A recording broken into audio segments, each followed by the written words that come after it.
E se hoje Deus estivesse tentando falar com você, e se esse vídeo não fosse por acaso, talvez você tenha se afastado, talvez tenha esfriado, ou simplesmente parou no caminho. Mas a verdade é, Deus ainda está te chamando. Você já esteve mais próximo, já teve mais vontade, mais fé, mais presença, mas com o tempo, as coisas foram mudando, e sem perceber, você se distanciou. E talvez você pense, agora já é tarde, eu errei demais, Deus não quer mais saber de mim. Mas isso não é verdade. Deus não abandona, Ele chama de volta. Mesmo quando você se afasta, Ele continua chamando, não com condenação, mas com amor. O problema é que o mundo faz barulho, distrações, rotina, problemas, e isso vai abafando a voz de Deus, até que você para de ouvir. Mas o chamado ainda está aí, naquele incômodo, naquela vontade de voltar, naquela sensação de vazio. Isso não é por acaso. Você sabe que algo precisa mudar, mas talvez esteja adiando, esperando o momento perfeito, que nunca chega. Voltar para Deus não é complicado. É decisão, é parar, reconhecer e recomeçar. Sem perfeição, mas com sinceridade. Escuta isso.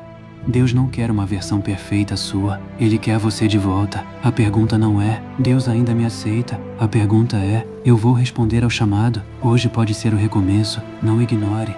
E o mais perigoso é que o afastamento não acontece de uma vez. Ele acontece aos poucos. Você para um dia, depois outro. E quando percebe, já não é mais como antes.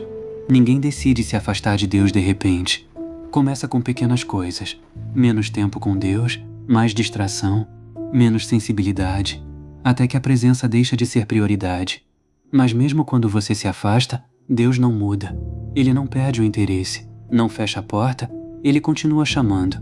Talvez você diga, mas eu não sinto mais nada. E isso te faz pensar que Deus se afastou. Mas nem sempre o silêncio é ausência. Às vezes, é você que se distanciou da frequência. Quanto mais distante, menos sensível você fica.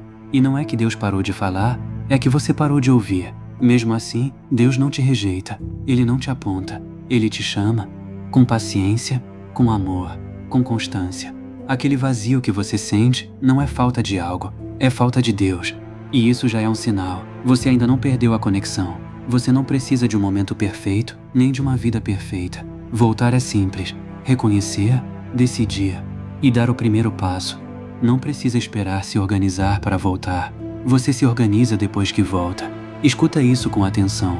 Deus não está esperando você melhorar para depois te aceitar. Ele te aceita, e isso te transforma. Talvez você esteja longe, mas nunca esteve fora do alcance.